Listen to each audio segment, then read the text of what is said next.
আছি আমরা এখন জামানায়, লাশ শরম গেছে হারায়।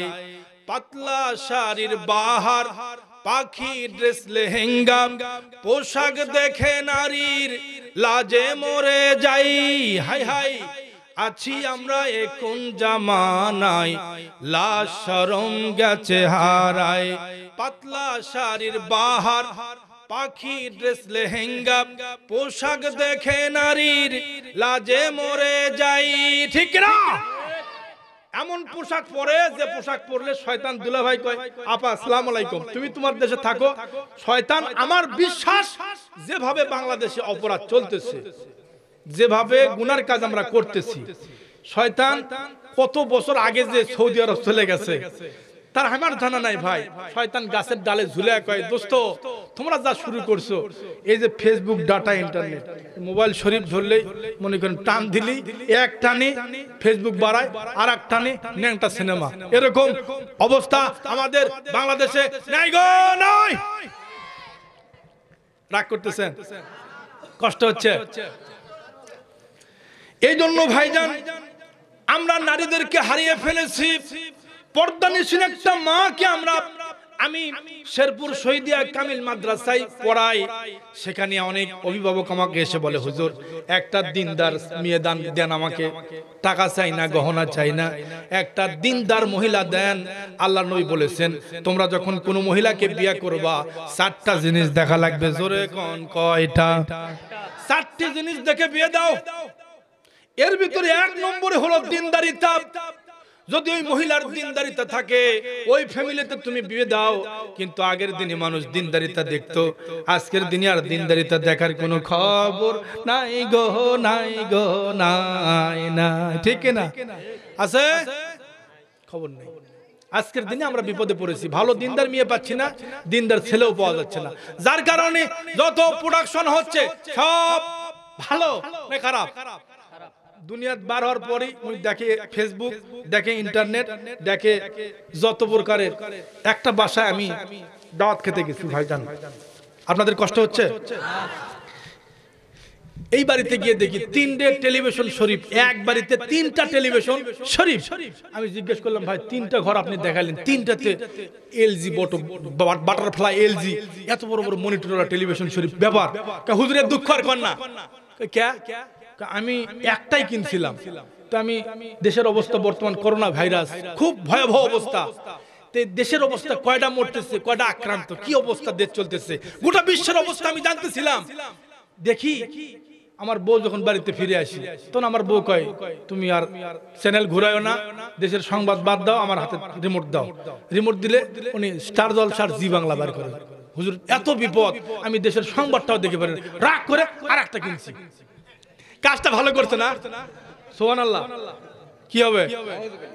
সুবহানাল্লাহ। আপনাদের এলাকায় এমন টেলিভিশন শরীফ নাই গো নাই? একটা একটা করে আমি কিন্তু পয়েন্টিং করছি, এলে পাপের কাজ চলতেছে, আমরা তো ক্ষতির মধ্যে। এই কথাটা আমি আপনাদেরকে বুঝাবো ইনশাআল্লাহ। 3 নম্বর ঘরে ঢুকে দেখি আর একটা টেলিভিশন শরীফ। আমি জিজ্ঞেস করলাম, এই ঘরে আবার কে? হুজুর আমার বেটা এমন জ্বালা শুরু করছে, হুজুর এক রিমোট নিলেই খালি কার্টুন কার্টুন কার্টুন কার্টুন ছাড়া আমি কিছু দেখব না। এখন মহা বিপদে, জ্বালার অত্যাচারে আমার টাকা আছে, আমি 3 ঘরে 3টে লাগিয়ে দিচ্ছি, যার যেখানে খুশি তাই সেখানে দেখুন। যে ঘরের ভিতরে একটা টেলিভিশন শরীফ থাকলে আল্লাহর ফেরেশতারা আসে না, সেই বাড়িতে যদি 3টা টেলিভিশন শরীফ থাকে আল্লাহর ফেরেশতা বোঝাই হয়ে থাকবে। কি থাকবে? তাহলে আমরা আমাদের নারীকে হারায় ফেলেছি, নারীদেরকে পর্দায় আমরা রাখতে পারতেছি না, দিনদার আমরা ফ্যামিলি গ্রহণ করতে পারতেছি না। এজন্য আমরা বিপদের মধ্যে আছি না নাই? জোরে কোন আছি না নাই? আমাদের বিপদ কিন্তু কম না। আমার সামনে 2জন যুবক ছেলে বসে আছে, এই যুবকেরা, আমার তেজের যুবকের ভাইরা যারা বসে আছে, এরাও কিন্তু বিপদের মধ্যে আছে না নাই? ইন্নাল ইনসানা লাফি খুসর, সমস্ত মানুষ বিপদের মধ্যে, যুবকেরাও বিপদের মধ্যে আছে না নাই?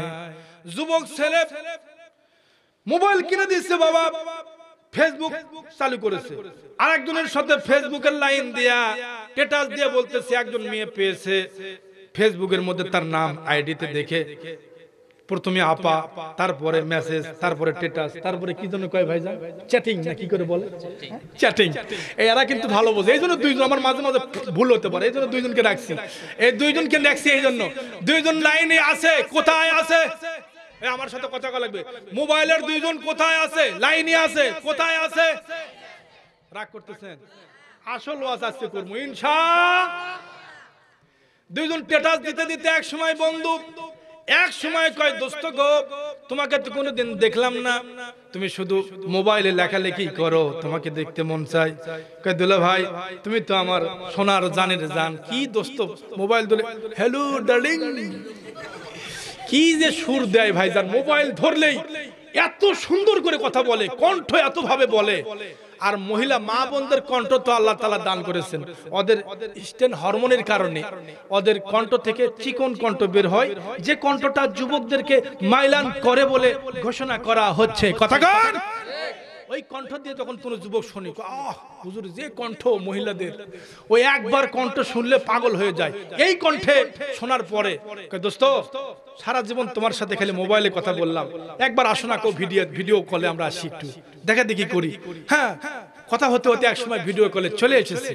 ভিডিও কলে আসার পরে দেহর এমন একটা মোবাইল, এই মোবাইল আপনি 1.5 টাকার মোবাইল দিয়ে আপনি আমেরিকার কোথায় কি হচ্ছে, আমেরিকা আপনার বন্ধু আছে, সেখান থেকে স্ট্যাটাস দিয়ে আপনি দেখতেছেন সব আপনার বন্ধু কোথায় কি করতেছে। তাহলে আপনি দেশ থেকে দেশে, বাড়ির পাশে একজন সকিনা আর একজন হলো রুবেল, সকিনা আর রুবেল দুইজন স্ট্যাটাস দিয়ে এক সময় ফেসবুকে চলে এসেছে, মেসেঞ্জার চলে গেছে। কোথায় দুইজন যুবক কোথায় গেছে? মেসেঞ্জারে গেছে। মেসেঞ্জারে যাওয়ার পরে দোস্ত তোমার বডিটা একটু দেখাও না গো। আহ, একবার যদি যুবক ওই বডি দেখে, ওই যুবকের চরিত্র থাকবে? জোরে কোন থাকবে? এমন পাপ আমাদের দেশে নাই গো, নাই। এই অবস্থায় যুবক যুবতীরা শেষ পর্যন্ত স্ট্যাটাস দিয়ে চলে গেছে পার্কের মধ্যে, লেকের মধ্যে, পার্কের মধ্যে, বিভিন্ন জায়গায়। সারা দুনিয়ায় পাপে সয়লাভ, বাদাম ভাজা খায় সখী আর সখীর কোলে বসে, সখা আর সখী, সখীর কোলে সখা। এই যে আমার দিকে খেয়াল করেন, যুবক তার যুবতী একটা মেয়ের কোলে বসে বাদাম ভাজা ছিলে ছিলে যদি যুবকের মুখের মধ্যে দেয়, আহ আমাদের সেই জীবন কবে ফিরে আসবে গো, সেই জীবন আমরা কবে পাবো, আমরা দাম্পত্যময় জীবন করব। আগেই যদি যুবক এইভাবে পার্কে বসে বাদাম ভাজা ছিলে ছিলে খায়, আর এভাবে যদি তারা জড়াজড়ি করে কাছাকাছি করে যদি বসাবসি করে, এমন ধরে চাপায়া ধরে, এই আমরা দেখেছি একটা ফেসবুক আইডিতে এসেছে যে পার্কে কি আকাম হচ্ছে, এই একটা ফেজে দিছে একটা। তো আমাদের ভাইরা আমাদেরকে দেখাইলো, দেখেন হুজুর কি অবস্থা, দেশের অবস্থাটা দেখেন। যুবক যুবতী একদম একই জায়গায় এমন আটোসাটো ভাবে ধরে আছে, মনে হয় জান এত দূরে ধরছে জান বের হয়ে যাবে। সাত মাথায় আমি একদিন অনুষ্ঠান করে রাত 12টায় মাহফিল করে এসেছি, এসে দেখি তখন 16ই ডিসেম্বরের আলোচনা চলতেছে। একজন যুবতী মেয়েকে এই যেরকম টেজের উপরে ধরে এরকম টাইনে ধরে, বুকের ভিতর গাইথা রাখো তোমারে, বুকের ভিতর গাইথা রাখতে ওই মহিলাকে, এটা যদি হয় একজন যুবকের অবস্থা, দেশ ভালো হবে কি? জোরে বলেন ভালো হবে? কখনোই ভালো হতে পারে না। এই জন্য রমনা পার্কে চার দোকানে সব জায়গায় এরকম অশ্লীল বেপনা যদি চলে, এইভাবে যুবকেরা যদি একজন আর একজনকে জড়ায়া ধরে এইভাবে যদি অশ্লীলতা বেপনা চালায়, কোনোদিন এই দেশের মধ্যে শান্তি আসতে পারে? রমনা পার্কের গাছের ছায়ায় বসছে ওরা জোড়ায় জোড়ায়, রমনা পার্কের গাছের ছায়ায় বসছে ওরা জোড়ায় জোড়ায়। যাই না চীনা মানুষ না পশু, ওদের আচরণ চলা ফিরায়, রমনা পার্কের গাছের ছায়ায় বসছে ওরা জোড়ায় জোড়ায়। মান অভিমান করে গান গায়, পায়রা পায়রি যেন লালা খায়। এরকম অবস্থা আমাদের দেশে নাই? জোরে বলে আছে না? ইবলিস ডেকে হেসে বলতে থাকে, আমার আর প্রয়োজন রইল কোথায়, রমনা পার্কের গাছের ছায়ায় বসছে ওরা জোড়ায় জোড়ায়। এই জন্য ভাইজান আমাদের যুবকগুলিকে আমরা হারায় ফেলেছি। যুবক আজকে ব্যস্ত আছে মোবাইল নিয়ে, যুবক আজকে ব্যস্ত আছে ইউটিউব নিয়ে। এজন্য বাঁচার জন্য আল্লাহর কোরআনের কাছে আসতে হবে। আজকে যারা যুবক যুবতী যদি তাদের আইন থাকতো, একদম আইন থাকতো, যদি 16 বছর বয়সে তাদেরকে বিয়ে দেওয়া লাগবে, যখনই লাভ মারবে তখনই বিয়ে করায় দাও, তাহলে এই দেশে অশ্লীলতা শতকরা 90% কমে যেত। কথা বলেন ঠিক কিনা? পাপের সাগরের দেশ হাবুডুবু খাচ্ছি আমরা।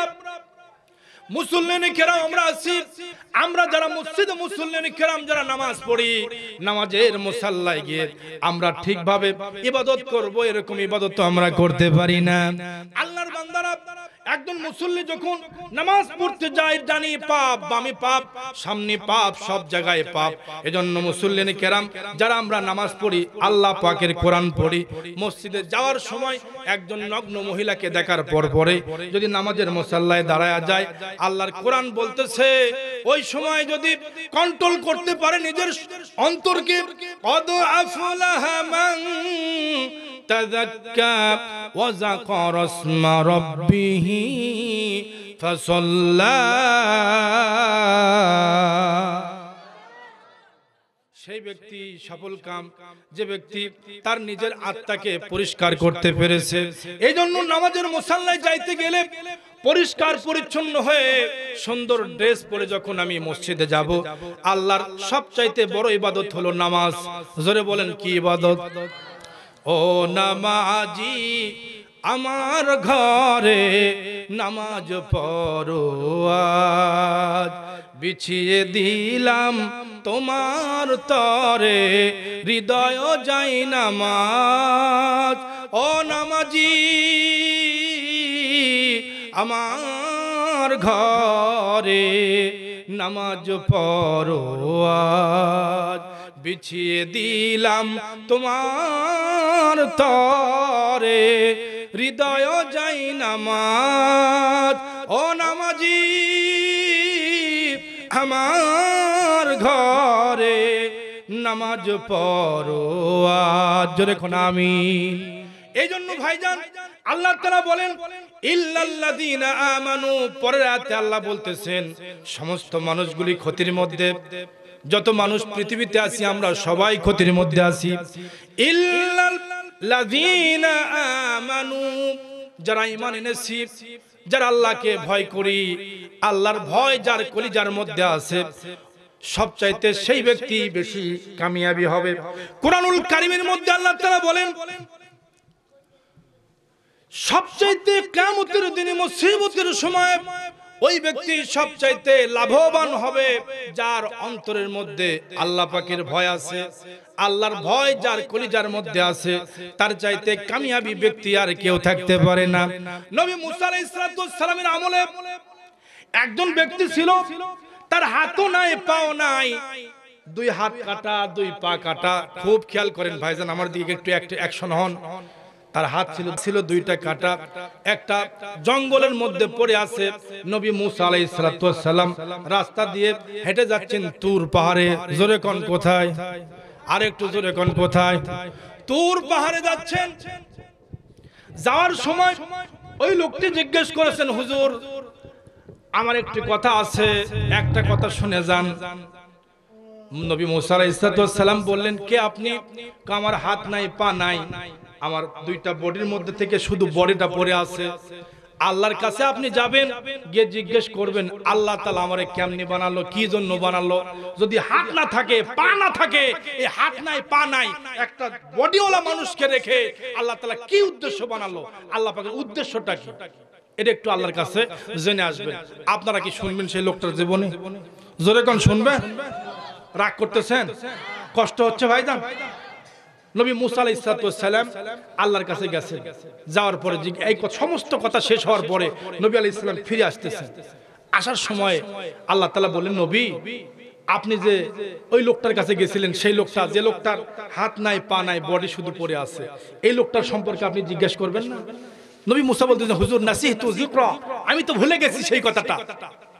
নবী মুসা আলাইহিস সালামকে আল্লাহ তাআলা বললেন, যে লোকটার হাত নাই পা নাই, ওই লোকটাকে বানানোর উদ্দেশ্য হলো জাহান্নামের মধ্যে একটা ফুটো আছে, দুই জাহান্নাম এই পাশ থেকে ওই পাশের মধ্যে আগুন এ পাশ থেকে ও পাশে পার হয়ে যায়। একটা ফুটা আছে, ওই লোকটার বডিটা আমি এমন ভাবে বানাইছি ওই ফুটার মধ্যে ঢুকায় দেব। তাহলে আল্লাহ পাকের উদ্দেশ্য আছে কিনা? জোরে বলেন আছে কিনা? লোকটি অধীর আগ্রহে রাস্তার মধ্যে বসে আছে। এমন সময় মুসা আলাইহিস সালাম এক পা দু পা করে চলে এসেছে।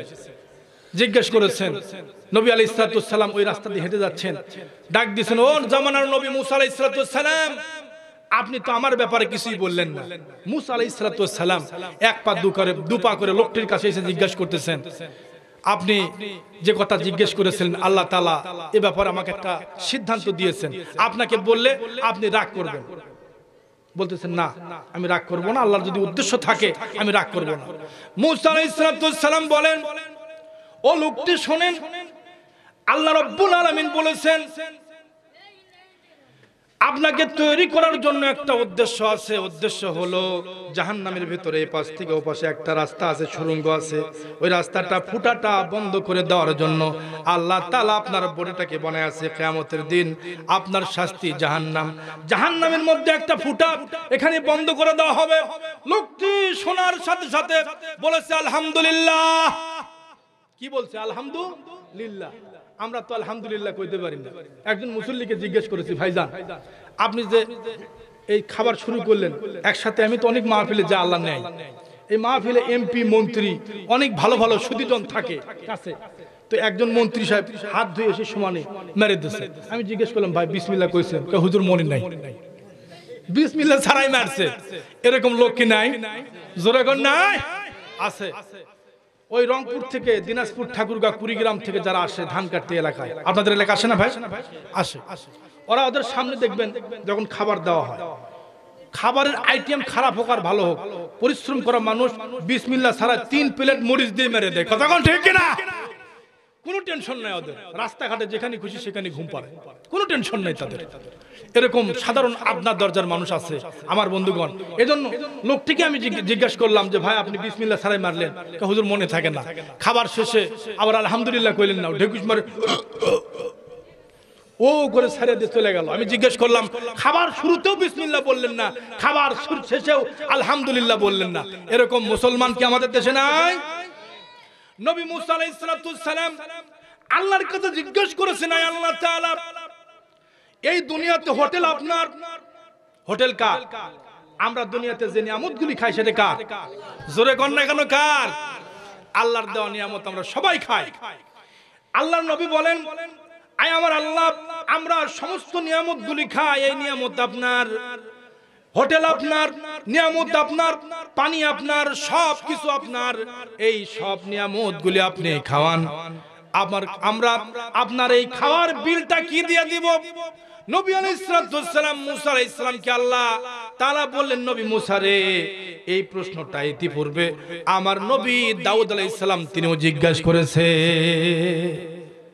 আমার ভাইরা আমার দিকে খেয়াল করেন, এই প্রশ্নটা ইতিপূর্বে আমার নবী দাউদ আলাইহিস সালামও জিজ্ঞাসা করেছে। মুসা আলাইহিস সালাম বলেন, আল্লাহ যদি দাউদ নবীও জিজ্ঞেস করে থাকে, আমিও আপনার কাছে জিজ্ঞেস করলাম, আল্লাহ আপনার এই যে এত নিয়ামত আমরা খাচ্ছি, খাবার শুরুতে বিসমিল্লাহ কই না, খাবার শেষে আলহামদুলিল্লাহ বলি না, এত নিয়ামত খাই, এই নিয়ামতগুলির হিসাব যদি আমি দিতে না পারি, আল্লাহ বিল দিব কি দিয়া? আল্লাহ নবী মুসা আলাইহিস সালাম জিজ্ঞাসা করলেন যে বিল দিব কি দিয়ে আল্লাহ? আল্লাহ তাআলা বললেন, এই প্রশ্নটা ইতিপূর্বে নবী দাউদ আলাইহিস সালামও বলেছিলেন। আপনারা কি এই প্রশ্নের উত্তরটা শুনতে চান না ভাইজান? জোরে বলেন, চান না? দাউদ আলাইহিস সালাম বলতেছেন, আমি দাউদকে উত্তর দিয়েছি যে যে ব্যক্তি খাবার শুরুতে বিসমিল্লাহ বলে খাবে আর খাবার শেষে যদি আলহামদুলিল্লাহ বলতে পারে, যা খাবার খাবে সব বিল পেইড হয়ে যাবে, আর তার জন্য খাবারের জন্য আল্লাহর দরবারে বিল দেওয়া লাগবে না। জোরে কোন আল্লাহু আকবার। শেরপুরের একজন ব্যক্তি আমার কাছে এসে বলেন, হুজুর আপনি কি আমার জন্য দোয়া করতে পারেন না? আপনি কি আমার জন্য দোয়া করতে পারেন না? এই যে সারাদিন আমি হ্যান্ডেল বয়া বয়া আমি যে রিকশা চালাই হুজুর, আমার ফ্যামিলি কোনো মতে ডাল ভাত খেয়ে বাঁচে থাকি। আপনাদের গ্রামে এরকম গরিব মানুষ কি নাই ভাইজান? হুজুরে কোন আছে না নাই? একটু আওয়াজ খুলে কোন আছে না নাই? আপনারা কি ঘুম পাড়তেছেন নাকি? খুব খেয়াল করেন, আশেপাশে কথা হয় কেন একদম দেখেন তো, কথা যেন না হয়। মেহেরবানি করে মাহফিল বিশৃঙ্খল তৈরি করবেন না। যারা কথা বলতেছেন মেহেরবানি করে কোরআনের প্যান্ডেলে আজে বাজে যদি কথাবার্তা বলেন তাহলে কথা হারিয়ে যায়। মেহেরবানি করে কথা বন্ধ করেন, আল্লাহ তৌফিক দান করুক, বলেন আমিন। ছোট ছোট বাচ্চাদেরকে সামলান, এরা দৌড়দৌড়ি করতেছে, এদেরকে সামলান। আমার বন্ধুগণ, একজন রিকশার ড্রাইভার বলতেছেন, হুজুর আপনি আমার জন্য কি দোয়া করতে পারেন না? আমি বললাম, ভাইজান কি হয়েছে আপনার বলেন।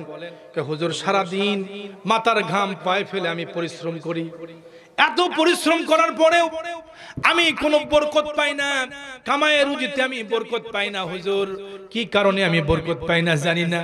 আমি এত টাকা ইনকাম করি, এই যে বড় বড় বিল্ডিং দেখেন, বড় বড় বিশাল দোতলা, 5 তলা 7 তলা বিল্ডিং, এত কোটি কোটি টাকার মালিক আমরা কি হইতে পারি না?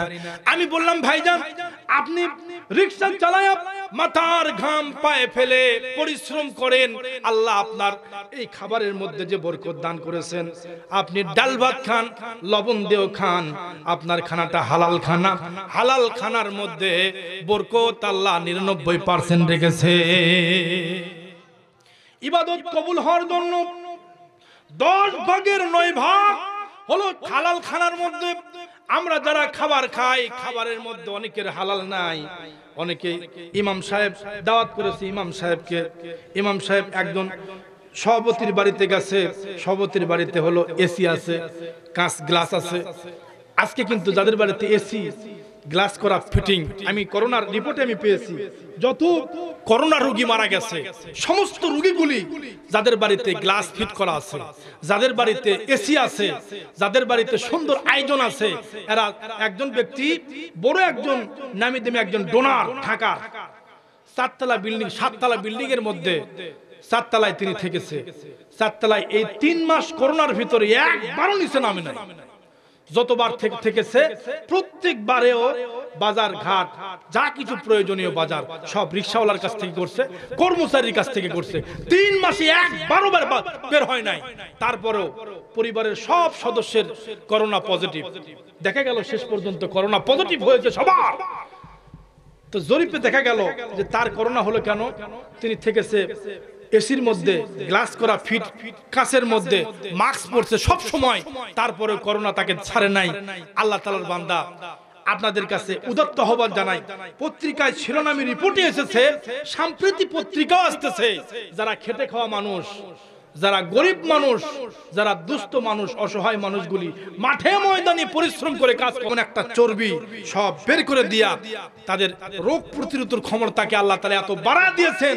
করোনা আসলেও করোনা কয়, দুলা ভাই তোমার কাছে থাকার টাইম নেই আমার। করোনা 3 মাইল আগে দৌড় মারে চলে যায়। জোরে কোন আল্লাহু আকবার। গরিবের সাথে কে আছে? জোরে বলেন কে আছে? গরিব আছে যেখানে আল্লাহ আছে, আল্লাহর রহমত আছে সেখানে। ভাইজান আপনি ডাল ভাত খাইছেন, কোনো টেনশন নাই। আমি লোকটিকে বসাইলাম, ভাইজান ও ভাইজান আপনি টেনশন করবেন না, আপনি কি 5 ওয়াক্ত নামাজ পড়েন? কয় হুজুর আমি ইচ্ছা করলে 5 ওয়াক্ত নামাজ পড়ি, যখন মসজিদ পাই সেখানে তালা মেরে আমি নামাজ পড়ি, কিন্তু আমার কোনো ঋণ নাই, আমার কোনো টেনশন নাই। বাড়িতে গেলে রাত্রিবেলা 8টার সময় যায়, আর 7টার সময় যখনই যাই, ভাত খেয়ে শোতার সাথে সাথে, ঘুম পাড়ার সাথে সাথে, বিছানায় যাওয়ার সাথে সাথে অটো ঘুম। কি ঘুম? গরিবের ঘুম কিন্তু অটো ঘুম, কোনো টেনশন নাই। শোতা আর নাক টানে। কথা কি বুঝতে পারছেন? রাগ করতেছেন? এ ভাই রাগ করতেছেন? আল্লাহর বান্দারা, এই জন্য যে ব্যক্তি দিনদার হতে চায়, যে ব্যক্তি ইমানদার হতে চায়, ওই ব্যক্তি, আল্লাহর নবী বলেছেন, যে ব্যক্তি গরিব মানুষ, কিয়ামতের দিন গরিব মানুষগুলি, আল্লাহর নবী বলেন এই সমস্ত বান্দাগুলি, অনেক সহজ সরল বান্দাগুলি দিন পালন করার কারণে অল্প আমল করার পরেও আল্লাহর জান্নাতে আল্লাহ জায়গা করে দিবে।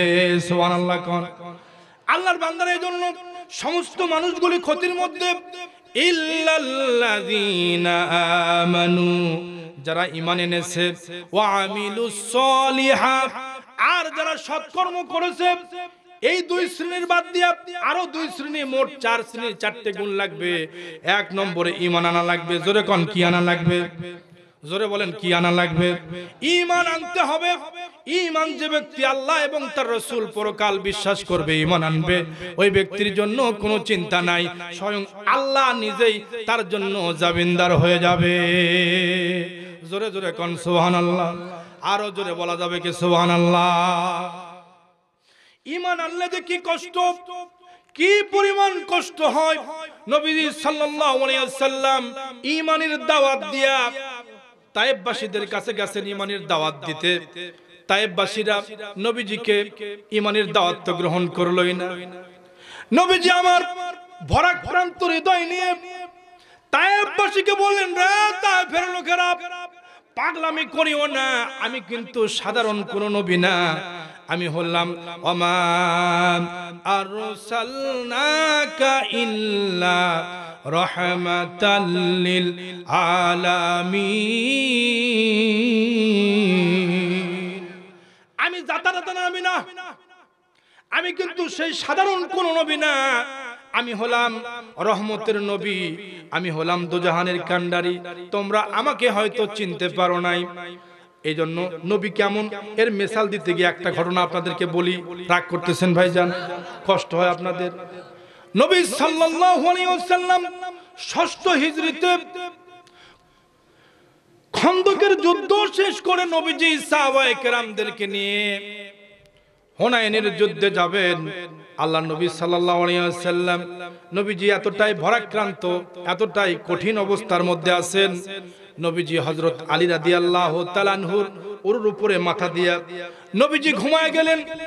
এমত অবস্থায় আসরের নামাজ সময় চলে যাচ্ছে, পশ্চিম আকাশে সূর্য ডুবে যাচ্ছে, সমস্ত সাহাবীরা ঘুম পাড়তেছে। আল্লাহর নবীর সাহাবী হযরতে আলী রাদিয়াল্লাহু তাআলা আনহু উরুর উপরে শুয়ে আছেন। জোরে কোন কোথায়? জোরে কোন না কেন কোথায়? কথা না কইলে ওয়াজ হবে না ভাইজান, খুব খেয়াল করতে হবে। উরুর উপরে নবীজি শুয়ে আছেন। নবীজি বললেন, আমি ঘুমাইতেছি আলী, নামাজের সময় হলে আমাকে জাগায়া দিও। আল্লাহর নবী ঘুম পাড়তেছেন। এমন সময় পশ্চিম আকাশে সূর্য ডুবে যাচ্ছে, সূর্য পশ্চিম আকাশে আস্তে আস্তে ডুবে চলে যাচ্ছে। আলী রাদিয়াল্লাহু তাআলা নামাজের ভয়ে নামাজ পড়বেন, আল্লাহকে সিজদা দেওয়ার সময় চলতেছে, কিন্তু হযরত আলী রাদিয়াল্লাহু তাআলা নড়াচড়া করতেও পারে না। নবীজি মাথা উরুর উপরে দিয়ে নবীজি ঘুম পাড়তেছেন। নবীজিকে সরাও দিলেও বেয়াদবি হবে। আমি কিয়ামতের ময়দানে মুসিবতের সময় আল্লাহর মামলায় আসামির কাঠগড়ায় কি জবাব দিব? আন্তর্জাতিক ট্রাইব্যুনাল যেদিন হবে, যেদিন সমস্ত বিচারকের বিচারক যিনি, কাজী যিনি বিচারক হবেন, সে আল্লাহ। আল্লাহ সুবহানাহু ওয়া তাআলা তার দরবারে আমার নবী যদি মামলা করে, আমি একটু কষ্টের সময় তোমার উরুর উপরে মাথা দিয়েছিলাম আলী, তুমি কেন মাথা আমাকে জাগায়া দিলা? কি বিচার দিব? ভয়তে তিনি কিছুই বললেন না। আস্তে আস্তে পশ্চিম আকাশে সূর্য ডুবে গেল। এমন করুণ অবস্থায় আল্লাহর নবী সাল্লাল্লাহু আলাইহি সাল্লাম ঘুমটা হযরত আলী রাদিয়াল্লাহু তাআলার চোখ দিয়ে পানি বের হয়ে গেল। শুনতেছেন ভাইজান? খেয়াল আছে আপনাদের? চোখ দিয়ে নবীজির পানি বের হয়ে গেল। পানি পড়তে পড়তে এক ফোঁটা পানি দাঁড়ি বয়ে নবীজির গালের উপরে, যখন নবীজির গালের উপরে পড়ে গেল, নবীজির ঘুম ভেঙে গেল। ঘুম ভেঙে দেখলেন আলী রাদিয়াল্লাহু তাআলা আনহুর পুরো শরীরটা লাল হয়ে গেছে, চেহারাটা লাল হয়ে গেছে। জিজ্ঞেস করলেন, আলী তুমি কি টেনশনে পড়েছো? বাড়ির কথা কি মনে পড়েছে? বিবির কথা কি মনে পড়েছে? আলী রাদিয়াল্লাহু তাআলা আনহু বলেন, ইয়া রাসূলুল্লাহ, ইয়া হাবিবাল্লাহ, কসম করে সে আল্লাহকে সাক্ষ্য রেখে বলি, বাড়ির কথা মনে পড়ে নাই। কি জন্য কাঁদতেছো আলী বলো? বলেন, হুজুর আপনি আমার উরুর উপরে বসে আছেন, এমত অবস্থায় পশ্চিম আকাশে সূর্য ডুবে যায়, আমি আপনাকে ডাকতে পারি না। নবীজি বলেন, কেন ডাকলেন না? আমি জানি আপনার শান এবং মান, আপনাকে কেমনি ডাকি, কিয়ামতের ময়দানে কি জবাব দিব? হুজুর ভয়েতে ডাকি নাই। আলী রাদিয়াল্লাহু তাআলা বললেন, আলীকে বললেন, নবীজি বললেন, আলী রে চিন্তা করিও না, নামাজ আমরা পড়বো। সুবহানাল্লাহ কোন? যারা ঘুম পাড়তেছে জোরে সোরে একটু আওয়াজ করে বলেন, জোরে সোরে আওয়াজ দিয়ে বলেন। আলী রাদিয়াল্লাহু তাআলা আনহু বলেন, ওর উপরে নবীজি ঘুম পড়তেছেন, কেমনে জাগায় ইয়া রাসূলুল্লাহ, ইয়া হাবিবাল্লাহ। নবীজি আমার উঠে বলতেছেন, আলী দেখো আমরা নামাজ পড়ব, সূর্যকে লক্ষ্য করে নবীজি বললেন, সূর্য আমরা নামাজ পড়ব, তুমি রেডি হও। নবীজি ওযু করলেন, ওযুর পানি দেওয়া হলো, সূর্য কিন্তু পশ্চিম আকাশে ডুবে গেছে, ডুবে গেছে। পশ্চিম কোনটা ভাই? এটা না, এটাই, এই পশ্চিম আকাশে সূর্য ডুবে গেছে। নবীজি আলীকে বললেন, আলী আমাকে একটু পানি দাও। এক ঘটিতে নবীকে পানি দেওয়া হলো, নবীজি ওযু করলেন, সাহাবায়ে কেরাম ওযু করলেন। নবীজি বলেন, আলী তুমি কি আমাকে আদম সফিউল্লাহ মনে করো? তুমি কি আমাকে মুসা কালিমুল্লাহ মনে করো? তুমি কি আমাকে ঈসা রুহুল্লাহ মনে করো? তুমি কি আমাকে ইব্রাহিম খলিলুল্লাহ মনে করো? আমি হলাম হাবিবুল্লাহ। আল্লাহু আকবার। আমার শান এবং মান তুমি এবার দেখো। ডুবে যাওয়া সূর্য পশ্চিম আকাশের, নবীজি হাত দিয়ে ইশারা করলেন, সূর্য সূর্য ডুবে যাওয়াকে, সূর্য ওঠ ওঠ। নবীজি মনে আঙ্গুলি দিয়ে সূর্য তুলতেছেন। আল্লাহু আকবার বলবেন না? নবীজির শান কম না বেশি? নবীজির ইজ্জত কম না বেশি? নবীজি ডুবে যাওয়া সূর্য উপরে তুলে বললেন, থাক ওখানে। সূর্য ওখানে স্টিল হয়ে গেল।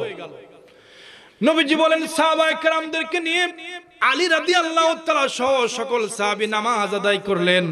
এবার সূর্যকে লক্ষ্য করে বলেন, সূর্য পশ্চিম আকাশে আবার ডুবে যাও। সূর্যটা এক নিমেষেই সূর্যটা ঠাস করে পড়ে গেল, চলে গেল সূর্য। নবীজিকে এই অবস্থা দেখে সাহাবায়ে কেরাম আশ্চর্য হয়ে গেলেন। এটা তো সাধারণ কোন নবী না, সেই নবী দাওয়াত নিয়ে গিয়েছেন তায়েফে। জোরে কোন কোথায়? তায়েফের ময়দানে মার খেয়েছেন। নবীজি সেখান থেকে প্রত্যেক নেতাদের বাড়িতে বাড়িতে ঘুরেছেন। নেতারা বলেছেন, দাওয়াত তো আমরা শুনবই না, এত কষ্ট এত জ্বালাতন। নবীজি মুখটা ফিরে নিয়ে পাহাড়ি এলাকা দিয়ে চলতেছিলেন। চলতে চলতে ছিল হযরত যায়েদ রাদিয়াল্লাহু তাআলা আনহু।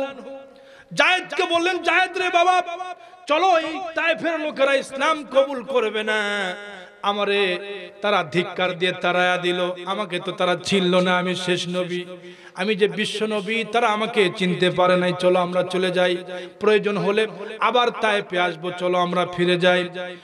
হযরত যায়েদ ইবনে সাবিত রাদিয়াল্লাহু তাআলাকে নিয়ে নবীজি এক পা দু পা করে চললেন। আর সেই তায়েফের লিডার নেতারা নবীকে মারার জন্য বড় বড় পাথর নিয়ে ছোট ছোট বাচ্চাদেরকে, যুবকদেরকে লেলায়া দিল। বলেন, যাও পাহাড়ের উপরে ওঠো, পাহাড়ের উঁচু পাহাড় থেকে পাথর মারতে মারতে নবীকে শেষ করে দাও। কিন্তু শেষ করে দেওয়ার মালিক কে? ইসলামের বাণীকে তুমি শেষ করে দাও, ইসলাম দুনিয়া থেকে মিটায়া দাও, যাতে করে পৃথিবীতে আর ইসলাম না থাকতে পারে। আল্লাহ বলতেছেন, ইউরিদুনা লিইউতফিউ নূরাল্লাহি বিআফওয়াহিহিম ওয়াল্লাহু মুতিম্মু নূরিহি ওয়ালাউ কারিহাল কাফিরুন।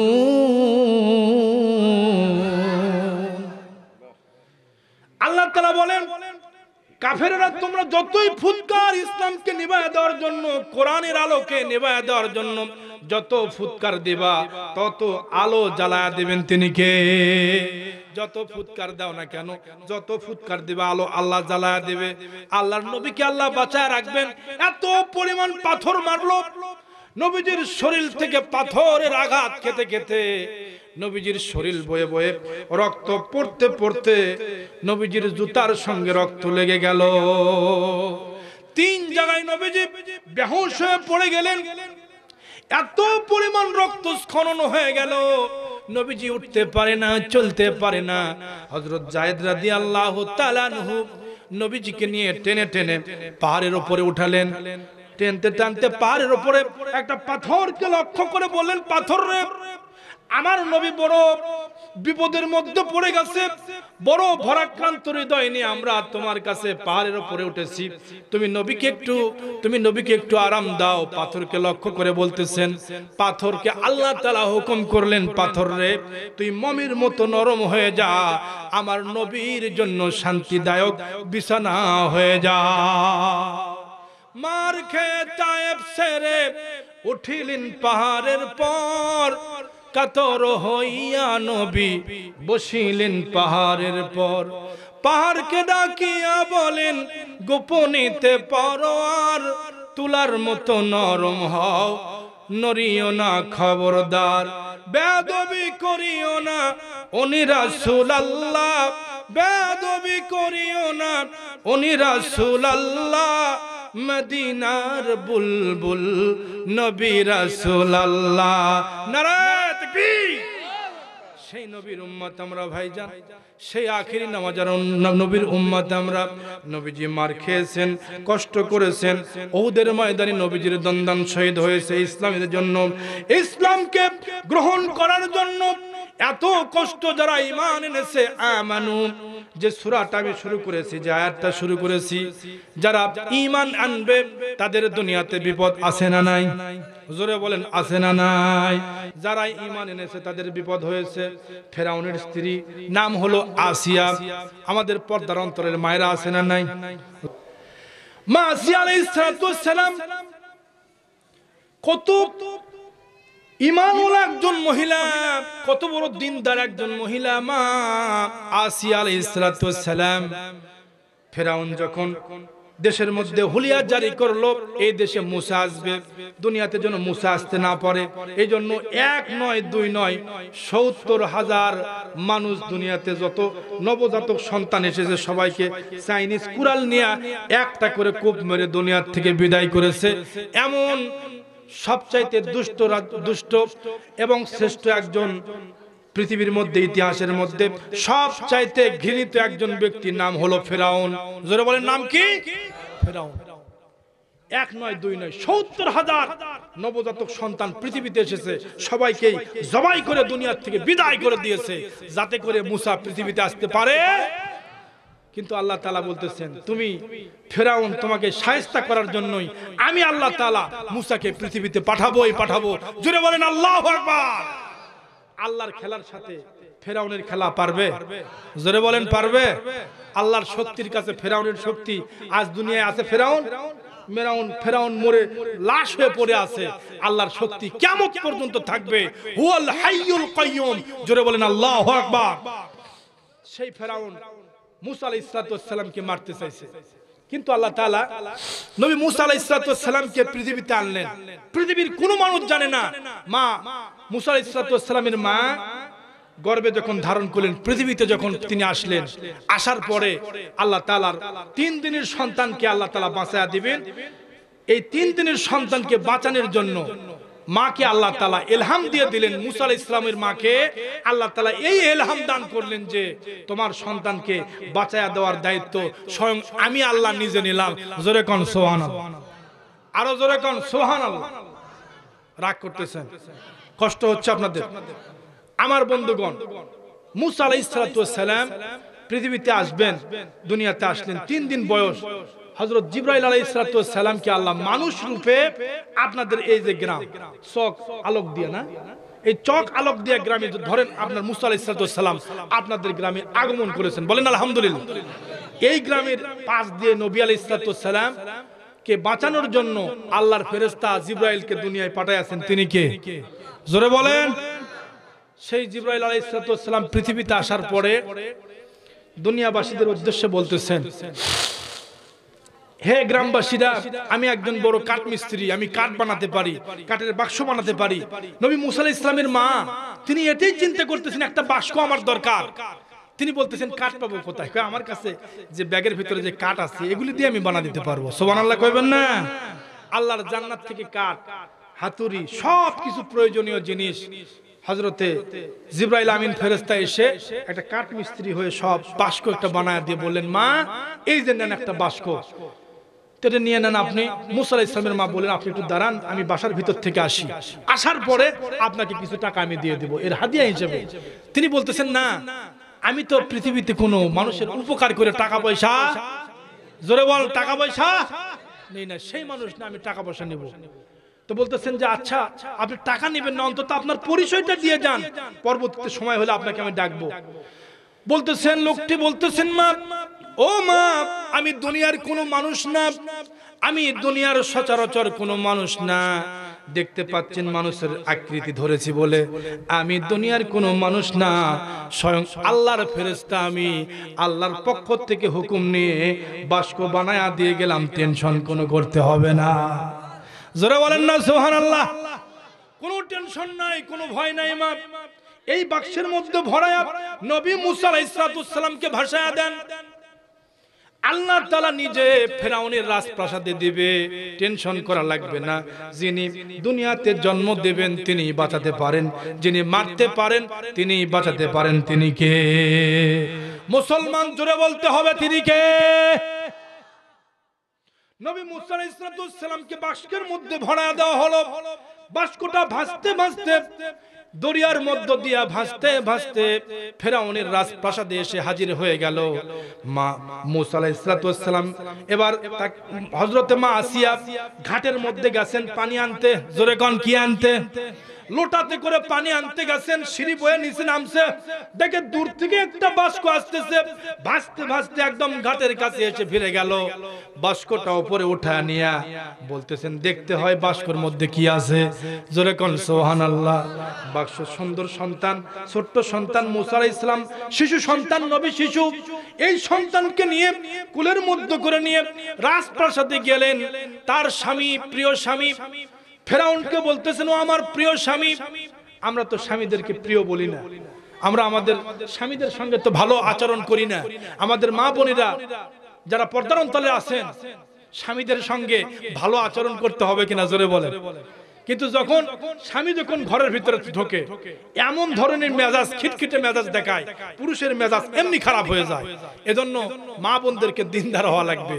মা বোনদেরকে যেরকম দিনদার হতে হবে, পুরুষদেরকেও এরকম দিনদার হওয়া লাগবে। জোরে কোন ঠিক কিনা? একজন মুসল্লি আমাকে জিজ্ঞেস করছে, হুজুর আমার বউটা আমাকে খুব একটা ভালোবাসে না হুজুর, বাড়িতে গেলি খ্যাস খ্যাস মেজাজ, এটা নাই সেটা নাই, এই নাই সেই নাই, শুধু রাগ দেখায়। হুজুর কি করবো কোন? তো আমি বললাম, আপনার তিনটি কাজ করা লাগবে। জোরে কোন কয়টা? কথা শুনবেন ইনশাআল্লাহ।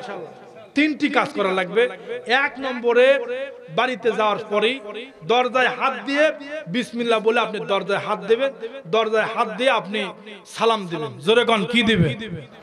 বউকে সালাম দেন। এরকম কোন কোন যুবক আছে ভাইজান যারা বিয়ে করেছিল, একটু হাত তুলে দেখান তো। বউ সালাম দেন। একজন দেখতেছি, একজন ভাই দেখতেছি, গোটা কয়েক ৩-৪ জন আছে আলহামদুলিল্লাহ। হাত নামান। কিছু লোক আছে আলহামদুলিল্লাহ। আর আপনারা সালাম দেন না কেন ভাইজান? খুব খেয়াল করেন, বউকে কিন্তু সালাম দিলে আপনি ঠকবেন না, আপনার পরিবার কিন্তু শান্তিতে থাকবে। জোরে কোন ঠিক কিনা? কয়েকটা সুন্নাত বলে আমি শেষ করব। কষ্ট হয় আপনাদের? রাগ করতেছেন ভাইজান? এক নম্বরে, আপনি যদি বউকে যদি আপনি সালাম দিতে পারেন, ওই বাড়িতে শান্তি দিতে পারেন। তিনি কে? জোরে বলেন। এক নম্বরে বাড়িতে গিয়ে আপনি সালাম দিবেন। হুজুর এই কাজটা আমি করতে পারবো, সমস্যা নাই। ২ নম্বরের কাজ বলেন। তা আমি বললাম ২ নম্বরের কাজ হলো, আপনার বাড়িতে যাওয়ার পরে আপনি যে খাবার খান, একসাথে আপনি আপনার বউয়ের সাথে খাবার বসবেন। প্লেট নেবেন একটা। জোরে কোন কয়টা? একটা প্লেট সুন্নাত। আপনি একটা নেবেন, ভাত আপনি একত্রিত করে তরকারি যা আছে, আপনার খাবার যা আছে আপনার সাধ্য অনুসারে কাছে নিয়ে আপনি নিজেই ভাতের আয়োজন করে আপনার বউকে আপনি একদিন খাওয়া দেবেন। পারবেন আপনি? হুজুর আমার তো শরম করে, হুজুর ধরে করছে যে হুজুর আমাকে তো শরম লাগতেছে, আপনি কেন করবো এটা? যে ব্যক্তি তার বউকে লোকমা মানে তার মুখে তুলে দিতে পারবে, বউ তার লজ্জায় কইবে যে হায় রে, আমার স্বামী আমাকে এত ভালোবাসে, এই লোকটাকে আমি কি গালিগালাজ করতে পারি? আপনারা কি পারবেন ভাইজান এগুলি কাজ করতে? রাসূলের সুন্নাত এগুলি। এই কাজগুলি যদি আপনি পড়েন, নিশ্চিত আপনার বাড়িতে শান্তি দিবেন। তিনি কে? নবীজির বাড়িতে এত বেশি ফার্নিচার ছিল না, এত বেশি দামি দামি পোশাক ছিল না। নবীজির বাড়িটা এত বড় বড় বিল্ডিং ওয়ালা ছিল না, তাল পাতা দিয়ে ছাউনি করা নবীজির বাড়ি। আল্লাহু আকবার বলেন। নবীজির বাড়িতে এত বেশি আয়োজন করা তেমন কিছুই ছিল না। ডাল ভাত খেয়ে নবীজি একটা খেজুর খেয়েছেন। আম্মা আয়েশা রাদিয়াল্লাহু তাআলা আনহা বলেন, আমরা নবীজির বাড়িতে আমি যখন থেকেছি, একাধারে ৩ মাস পর্যন্ত চন্দ্র উঠেছে আবার ডুবে গেছে, চন্দ্র উঠেছে আবার ডুবে গেছে, এরকম ৩ মাস। জোরে কোন কয় মাস? ৩ মাস। ৩টি মাস পর্যন্ত নবীজির বাড়িতে আমি থেকেছি, চুলায় আগুন লাগাতে পারি নাই। কি রহমতের নবী, কি দয়ার নবী, এত কষ্টের মধ্যে থেকেও উম্মতকে ভুলে নাই। আমার বন্ধুগণ, আম্মা আয়েশা বলেন, আমি আমার ঘরে যখন নবীজি আসতেন, ঘরের দরজায় ঘাত দিয়ে বলতেন, সালাম দিতেন, আসসালামু আলাইকুম ইয়া আহলাল বাইত, হে বাড়ির লোকেরা, আল্লাহ পাকের রহমত শান্তি ঘরের উপরে নাজিল হোক, জোরে কোন আমিন। যেই ব্যক্তি বেশি সালাম দিবে সেই ব্যক্তির উপরে রহমত নাজিল করবেন তিনি কে? সালাম দিবেন ইনশাআল্লাহ। এখন আসলে তো আমরা সালাম বেশি দিতে পারি না। অনেক মসজিদের হুজুর চিন্তা করে মুসল্লি আমাকে সালাম দিবে, মুসল্লি চিন্তা করে আমাকে আমি তো টাকা দেই, হুজুর তো প্রত্যেক মাসে আমি বেতন দেই, উনি হুজুর আমাকে আমি সালাম দেবে। এখন বর্তমান বড় হুজুর চিন্তা করে ছোট হুজুর উনি আমাকে সালাম দেবে, আমি ওনাকে সালাম দেব না। এরকম একটা পরিস্থিতি আছে না ভাইজান? না, এরকম করবেন না। এলাকার ভিতরে ব্যাপক সালাম দিবেন, আপনার ইজ্জত বাড়ায় দিবে কে? বাড়িতে ঢুকে আপনি সালাম দিবেন, রহমতের ফেরেশতা আপনার জন্য দোয়া করবে। আল্লাহ আমাদেরকে তৌফিক দিক, বলেন আমিন। এই কাজগুলি করতে পারবেন ইনশাআল্লাহ, আল্লাহ কবুল করুক, বলেন আমিন। আমার বন্ধুগণ, এই জন্য বাড়িতে বেশি ফার্নিচার নাই, দামি দামি জুয়েলার নাই। নবীর বাড়িতে তেমন কিছুই ছিল না। আল্লাহর নবীর বাড়িতে ছিল রহমত দিয়ে ভরা। নবীজি যখন বাড়িতে ফিরতেন, নিজে আম্মা আয়েশা রাদিয়াল্লাহু তাআলা না ফজরের নামাজ পড়ে এসে নবীজি তলোয়ার বের করে নিয়া পেঁয়াজ কাটতেন নিজের হাত দিয়া। বিশ্ব নবী মা আয়েশাকে তরকারি কেটে দিতেন, সুবহানাল্লাহ। আমরা যুবক, আমরা যারা আছি, প্রিয় বন্ধুগণ, আপনি যদি আপনার বউকে ভালোবাসতে চান, আপনার বউয়ের সঙ্গে আপনি সময় কাটান, আপনি তো তা কাটান না। যার কারণে তো বাড়িতে দাঁড় কুমড়ার সম্পর্ক। কথা বলেন ঠিক কিনা? জোরে বলেন ঠিক কিনা? আমরা দা কুমড়ার সম্পর্ক রাখতে চাই না, বাড়িটাকে জান্নাতি ফ্যামিলি বানাতে চাই। কে কে রাজি আছি? হাত তুলে দেখান, হাত তুলে দেখান কে কে রাজি আছি। লিল্লাহে তাকবীর, নারায়ে তাকবীর। আল্লাহ তুমি কবুল করে নাও। আলাইহিস সালাতু ওয়াস সালাম, হযরতে মুসা আলাইহিস সালাতু ওয়াস সালাম মা, এই যে মা নিয়ে গেলেন তাকে, নিয়ে গিয়ে আসিয়া আলাইহিস সালাতু ওয়াস সালাম নিয়ে গেলেন। নিয়ে যাওয়ার পরে ফেরাউন বলতেছে এর ভিতরে কি খোলা হোক। খুলে দেখে সুন্দর একটি ফুটফুটে সন্তান, পূর্ণিমার চাঁদের মতো একটা সন্তান, ঝিকঝিক করা আলোর একটা সন্তান। জোরে কোন আল্লাহু আকবার। যেই সন্তানকে ফেরাউনের রাজপ্রাসাদে দিলেন তিনি কে? যেই ফেরাউন এত সন্তান মারলো, সেই ঘরের মধ্যে নবী আলাইহিস সালাতু ওয়াস সালাম চলে গেলেন। বাক্স খোলা হলো। এবার ফেরাউনের স্ত্রী বলতেছেন, এত সুন্দর সন্তান, পুরুষ একটা সুন্দর ছেলে সন্তান, ও আমার প্রিয় স্বামী, তোমাকে একটা কথা বলি, এই সন্তানকে তুমি মারিও না। মেয়ের কথা শুনে, স্ত্রীর কথা শুনে তার মনটা নরম হয়ে গেল। ঠিক আছে, আমি মারবো না। ছেলেটা আস্তে আস্তে বড় হয়ে গেল। যখন একদিন কোলে নিয়েছেন, খেয়াল করেন আমার দিকে, ফেরাউন একদিন কোলে নিয়েছে নবী মুসা আলাইহিস সালামকে। কোলে নেওয়ার পরে শিশু সন্তান, 6 মাসের সন্তান। জোরে কোন কয় মাসের? 6 মাসের সন্তান মুসা আলাইহিস সালামকে কোলে নিয়েছে। ফেরাউন কাছে ধরে একটু চুমা খাবে। কি খাবে? বাচ্চাকে একটু আদর করতে চায়, যে আমার তো ছেলে নাই, আমার তো কোনো মেয়ে নাই, এই সন্তানটাকে নিয়ে আমি একটু আদর করি। বুকের ভিতরে নিয়ে নবী মুসা আলাইহিস সালাম এবার সন্তানটাকে নিয়ে, মুসা আলাইহিস সালামকে নিয়ে চুমো খাবেন। এই সময়ে নবী মুসা আলাইহিস সালাম ছোট্ট সন্তান, বয়স হলো 6 মাস। কয় মাস? 6 মাসের সন্তান। ফেরাউনের কান বরাবর এত একটা চর মারছে ভাইজান, এক থাপ্পড় মারার কারণে মুসা আলাইহিস সালামের 6 মাসের সন্তানের এক থাপ্পড় খায়া ফেরাউনের গাল ঘুরে গেছে।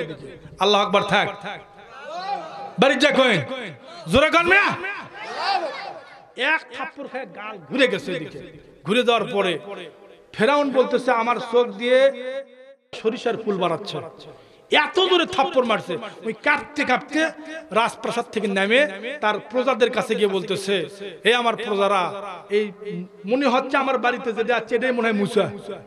এক শেষ করা লাগবে, তাছাড়া বুদ্ধি নাই।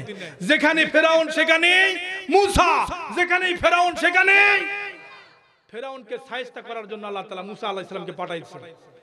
এবার এক থাপ্পড় খায়া চোখ দিয়ে যখন ঘুরমি পোকা দেখতেছেন, বলতেছেন, আহারে, এই যে থাপ্পড় খাইছি, আর এই কথা তো মানুষকে বলাও মুশকিল, আর কেউ বিশ্বাসও করবে না। কার কাছে বলবো? আপন যারা কাছের কাছে লোক যারা, তাদেরকে জিজ্ঞেস করতেছেন, ভাই আমার বাড়িতে যে শিশু সন্তান এসেছে, এক থাপ্পড় মারছে, এক থাপ্পড় খায় আমি গালটা দেখেন লাল করে দিয়েছে। তোমার এই শিশু সন্তান কোনোদিন কোনো মানুষকে মারতে পারে না, আমরা বিশ্বাস করলাম না। সেই সন্তান নবী মুসা আলাইহিস সালাম দাওয়াত দিয়েছেন ফেরাউনকে। জোরে কোন কাকে? ফেরাউনকে যখন দাওয়াত দিয়েছেন, ফেরাউন নবী মুসা আলাইহিস সালামের কথা শুনছে। জোরে কোন শুনছে? শুনে নাই। তার স্ত্রী আসিয়া আলাইহিস সালাম ঈমান আনছে মুসা আলাইহিস সালামের উপরে। এই সেই ঈমানের কথাটাই বলতেছিলাম। যে ব্যক্তি দুনিয়াতে ঈমান আনবে, মুসা আলাইহিস সালামের প্রতি ঈমান আনার কারণে ফেরাউনের স্ত্রী আসিয়া, এত সুন্দর মহিলা যার নামটা আল্লাহ তাআলা সূরা তাহরিমের শেষের দিকে আল্লাহ তাআলা বলেছেন, দরাবাল্লাহু মাসালাল লিল্লাযিনা আমানু ইমরাতা ফিরআউন ইয ক্বালাত রাব্বি ইবনি লি ইনদাকা বাইতান ফিল জান্নাতি ওয়া নাজ্জিনি মিন ফিরআউনা ওয়া আমালি। জোরে করে আল্লাহু আকবার। নবী মুসা আলাইহিস সালাম তার প্রতি ঈমান আনার কারণে আল্লাহ তাআলা এই মহিলাটাকে এত ঈমান দান করেছেন। মুসা আলাইহিস সালামের প্রতি ঈমান আনার কারণে ফেরাউন চিন্তা করলো একে আমি শেষ করে দিব।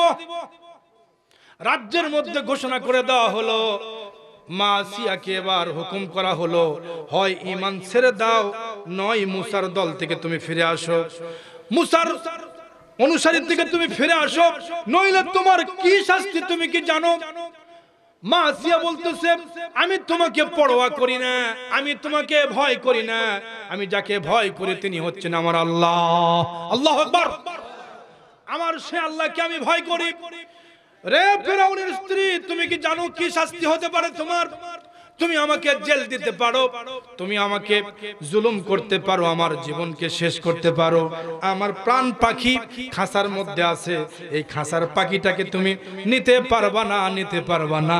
যা পারবা আমার বডির শাস্তি হবে, প্রাণ পাখির তুমি শাস্তি দিতে পারবা না। আল্লাহুম্মা সাল্লি আলা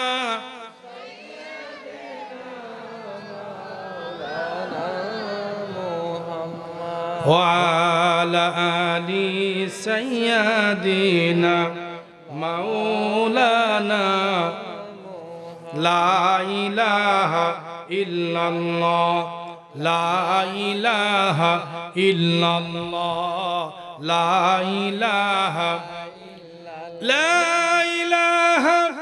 إلا الله محمد رسول الله। জবান খুলে পড়েন সাল্লাল্লাহু আলাইহি ওয়াসাল্লাম। প্রিয় বন্ধুগণ,